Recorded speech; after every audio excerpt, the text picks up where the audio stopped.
Every year, thousands of pilgrims make their way to the house of Allah in a state of humbleness, with hope of attaining His forgiveness and pleasure. Muslims from around the world visit the Kaaba to fulfill the command of Allah, complete the Hajj rituals, and make Tawaf of the Kaaba, foundations of which were laid by Allah's friend Ibrahim alayhi salam. The rites of Hajj take place over a period of 6 days and 5 nights, from the 8th of Dhul-Hijjah to the 13th of Dhul-Hijjah.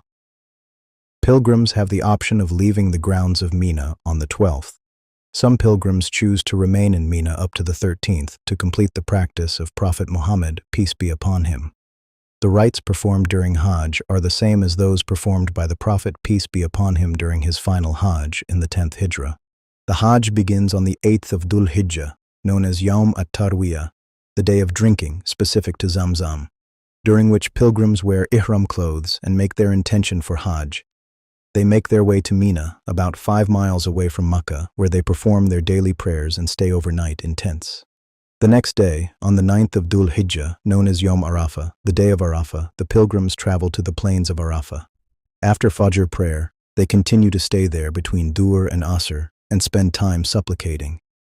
During their stay, it is the most important rite of Hajj. After sunset, they travel to Muzdalifah and spend the night there. On the 10th of Dhul-Hijjah, known as Yawm an-Nahr, the day of sacrifice, after performing Fajr prayer in Muzdalifah, pilgrims return to Mina, where they throw 7 pebbles at Jamarat al-Aqaba, the big pillar, perform an animal sacrifice, have their hair cut, and go to Makkah to perform Tawaf, al-Ifrad and Sa'i for Hajj.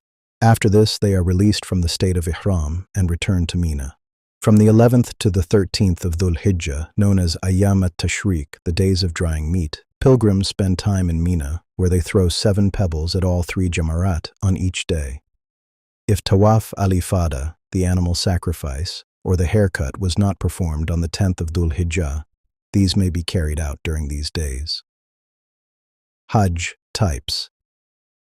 There are 3 types of Hajj that a pilgrim may choose from. A pilgrim performs Umrah and Hajj with one intention. They wear the clothes of Ihram and make the intention for Hajj al-Qiran, perform Umrah, and upon completion, they stay in the state of Ihram. On the 8th of Dhul-Hijjah, they move to Mina, start Hajj rites, and then slaughter an animal on the 10th of Dhul-Hijjah. On completing Hajj, they come out of the state of Ihram. A pilgrim performs Umrah and Hajj with 2 separate intentions. They wear the clothes of Ihram, make the intention for Umrah, and perform Umrah. Upon completion, they come out of the state of Ihram and wear their normal clothes. On the 8th of Dhul-Hijjah, they wear the clothes of Ihram again and make the intention for Hajj, perform Hajj rites, slaughter an animal on the 10th of Dhul-Hijjah, complete the remaining Hajj rites, and on completing, they come out of the state of Ihram. A pilgrim performs Hajj only, with one intention of performing Hajj.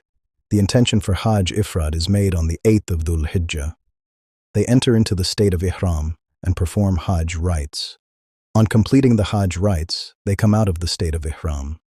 Intention: a pilgrim intending to perform al-Qiran will have to make the intention before starting Umrah. Hajj Tamattu or Ifrad will be Allahumma labbaika hajjan, which means, O Allah, here I am at your service for Hajj. If you would like to perform Hajj on behalf of someone else, then you add their name at the end of the intention. For example, if you want to perform Hajj for Abdullah, the intention will be said with his name included. After making the intention, recite the talbiyah, labbaik Allahumma labbaik. And if you fear that something may prevent you from completing Hajj, such as illness or menstruation, then you should also say the following prayer. After making the intention, pilgrims make their way to the grounds of Mina. Day 1 of Hajj, 8th of Dhul-Hijjah. Pilgrims stay in the grounds of Mina. They pray in their tents, and Salah will be shortened. The 4 rak'ah prayers are shortened to 2. Relax and prepare for tomorrow. Note: tomorrow, the 9th of Dhul-Hijjah, will be the day of Hajj. Listen to reminders, read books, revise your du'as, and recite the Quran to prepare for the important day. Important points: don't waste food. Keep calm and have patience. Everyone is trying to perform Hajj. The next day, pilgrims start making their way to the grounds of Arafah after the Fajr prayer. Day 2 of Hajj, 9th of Dhul-Hijjah. On this day, Pilgrims stay in Arafah from Dhuhr until sunset. They pray to Allah, ask Allah for forgiveness, and seek Allah's pleasure. It is from the Sunnah of Prophet Muhammad, peace be upon him, to pray Dhuhr and Asr together and shortened at the time of Dhuhr. Note the virtues of Arafah. Arafah is known as the day of Hajj, as per the hadith of the Prophet, peace be upon him.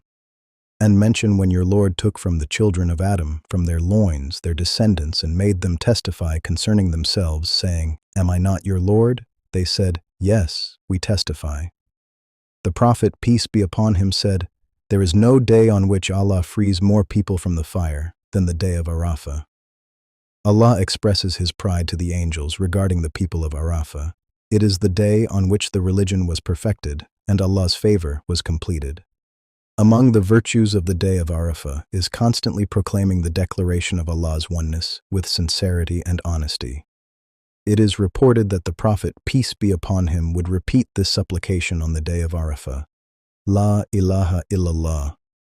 Try to busy yourself as much as you can in remembering Allah, praying to Allah, asking Allah for forgiveness, and asking Allah to accept your Hajj.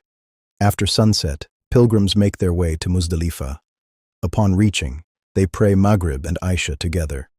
Isha prayer will be shortened to 2 rak'ahs. They stay in Muzdalifah until the Fajr prayer. It is important for a pilgrim to keep their sleeping bag with them, as they will be sleeping on an open plain field.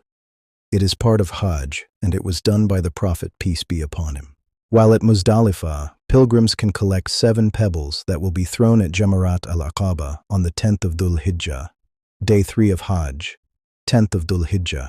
This is the longest day during Hajj. Pilgrims perform Fajr prayer in Muzdalifah and spend some time in dhikr until sunrise. After that, they move toward Jamarat al-Aqaba, the major stoning area, and throw 7 stones, saying Allahu Akbar each time. Then they sacrifice an animal, then shave or trim their hair and make their way to Makkah to perform Tawaf and Sa'i. You will have to walk from Muzdalifah to Jamarat, as there will not be any transport provided. From there, you travel to Makkah to perform Tawaf and Sa'i, and then return back to Mina.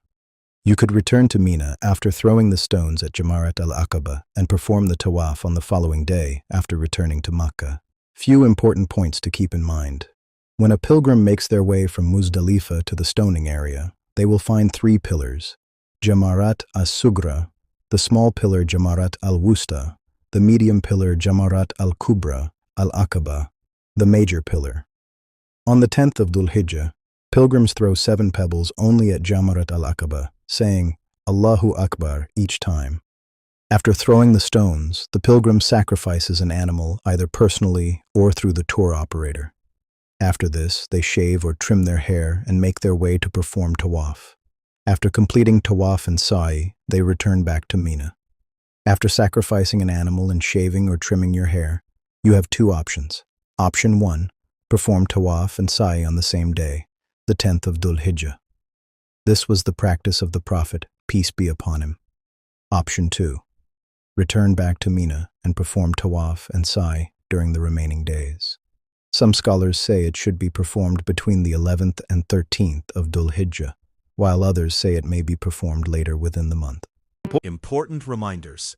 Remember your Maktab and Mina tent numbers. Keep a phone and charger with you. Apply Vaseline around the thighs to avoid rashes. Stay in pairs. Keep extra money for taxi fares if performing Tawaf and Sa'i later.